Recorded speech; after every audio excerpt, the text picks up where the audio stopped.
Découvrez un extrait exclusif de ce livre audio et profitez d'un essai gratuit sur Audible via le lien dans la description.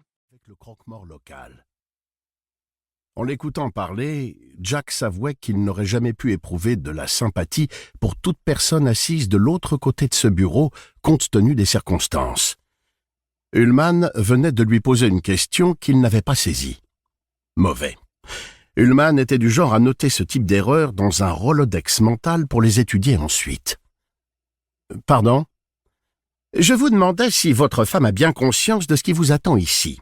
Et puis, il y a votre fils, évidemment. » Il jeta un coup d'œil à la demande de candidature devant lui. « Daniel, votre femme n'est pas un peu intimidée par ce projet ? Wendy est une femme extraordinaire.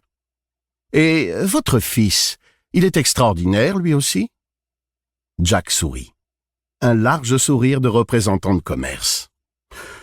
On aime le croire. Il est très indépendant pour un garçon de 5 ans. Ullman ne lui rendit pas son sourire.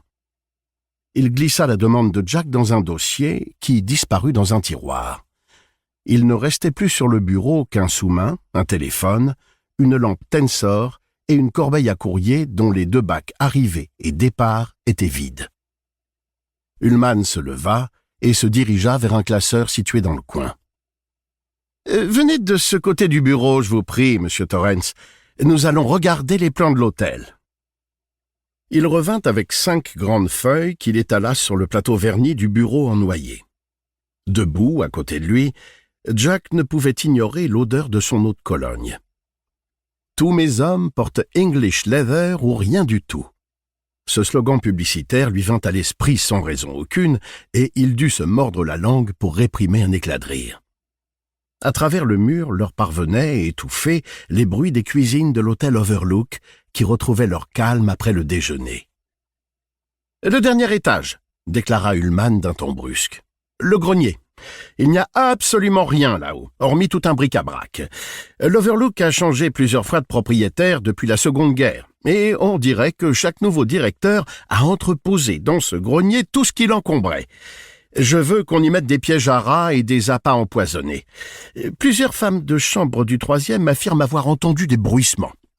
Je n'y crois pas un instant, mais il ne doit pas y avoir une chance sur 100 de découvrir un seul rat à l'hôtel Overlook. » Jack, qui devinait que tous les hôtels du monde accueillaient un rat ou 2, ne fit aucun commentaire. « Bien évidemment, en aucun cas vous n'autoriserez votre fils à monter dans le grenier. »« Évidemment. » répondit Jack en affichant de nouveau son sourire de représentant. Situation humiliante.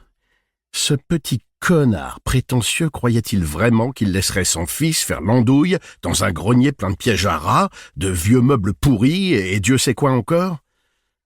D'un geste rapide, Ullman fit passer le plan du grenier sous la pile. « L'Overlook possède 110 chambres, déclara-t-il d'un ton de maître d'école. 30 d'entre elles, des suites exclusivement, sont ici, au 3e. 10 dans l'aile ouest, dont la suite présidentielle.